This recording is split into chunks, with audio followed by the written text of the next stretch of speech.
Sebelumnya mohon subscribe channel ini dulu supaya nggak ketinggalan berita terupdate Timnas Indonesia. Atmosfer panas dan tensi tinggi siap membara di Stadion Utama Gelora Bung Karno, Jakarta, besok malam. Selasa, 29 Juli 2025, pukul 8 malam, akan menjadi saksi duel pamungkas yang sangat dinanti. Final Piala AFF U23 2025 antara Timnas Indonesia U23 kontra Vietnam U23. Bagi Garuda Muda dan seluruh pecinta sepak bola tanah air, laga ini bukan hanya soal merebut trofi. Ini adalah pertaruhan harga diri, misi balas dendam, dan kesempatan mencatat sejarah emas di kandang sendiri. Ya, inilah saatnya Timnas Indonesia U23 membalas luka lama yang belum terobati. Masih segar dalam ingatan publik sepak bola Indonesia, bagaimana 2 tahun lalu di final AFF U23 2023, Indonesia dan Vietnam bertarung habis-habisan. Laga berakhir dengan drama adu penalti yang menyesakan. Timnas Vietnam U23 keluar sebagai pemenang. Sementara Garuda Muda pulang dengan dada sesak dan kepala tertunduk.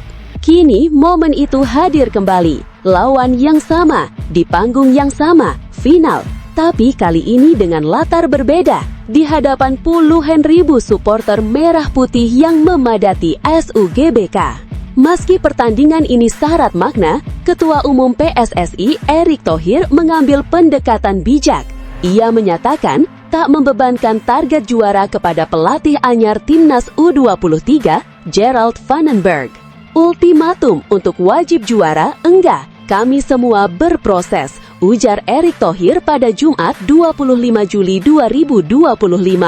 Gerald Vandenberg memang baru benar-benar aktif memimpin skuad Garuda Muda sejak Juni 2025, meski ditunjuk sejak Januari. Dalam waktu singkat, ia berhasil membentuk tim yang solid, kompak, dan bermain dengan semangat luar biasa. Tapi meskipun tak ada tuntutan langsung untuk juara, semua tahu di balik kata proses itu ada harapan besar, apalagi jika bisa menaklukkan Vietnam di kandang sendiri. Menariknya, laga besok bukan hanya soal siapa terbaik tahun ini. Jika Indonesia menang, maka Timnas Indonesia U23 akan menjadi tim dengan gelar Piala AFF U23 terbanyak, yakni 2 trofi, menyamai sekaligus menyalip dominasi Vietnam yang saat ini memimpin dengan 2 gelar, 2022 dan 2023.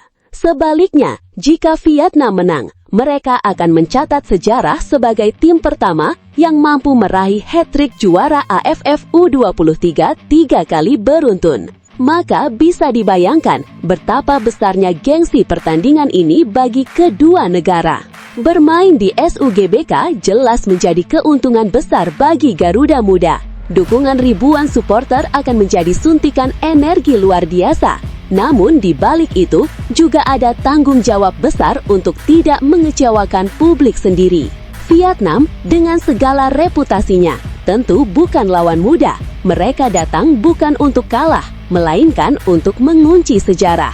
Namun Timnas Indonesia juga punya motivasi lebih besar, menebus kekalahan masa lalu, menjawab keraguan publik, dan membuktikan bahwa mereka layak jadi raja baru ASEAN. Meski waktu persiapan terbilang singkat, tangan dingin pelatih asal Belanda ini mulai terlihat. Ia berhasil menyuntikkan taktik Eropa yang berpadu dengan semangat khas pemain Indonesia. Kombinasi energi muda, taktik disiplin, dan motivasi tinggi jadi senjata utama Timnas U23 kali ini. Ini semua proses yang kami perlu waktu. Mereka baru, Coach Gerald baru, Timnas Indonesia main berapa minggu, iya kan? Ujar Erick Thohir lagi. Namun dalam sepak bola, kadang keajaiban terjadi ketika ekspektasi tidak terlalu tinggi dan ketika pemain bermain bukan karena beban, tapi karena cinta terhadap lambang di dada. Siap ukir sejarah baru. Besok malam, seluruh perhatian publik akan tertuju pada satu titik, lapangan hijau SUGBK. Bukan hanya pertandingan, ini adalah cerita tentang harga diri, penebusan, dan harapan baru. Jadi, mari kita bersatu, nyalakan semangat, kibarkan bendera, dan panjatkan doa agar Garuda Muda bisa terbang tinggi di langit Jakarta dan menorehkan sejarah baru di final Piala AFF U23 2025.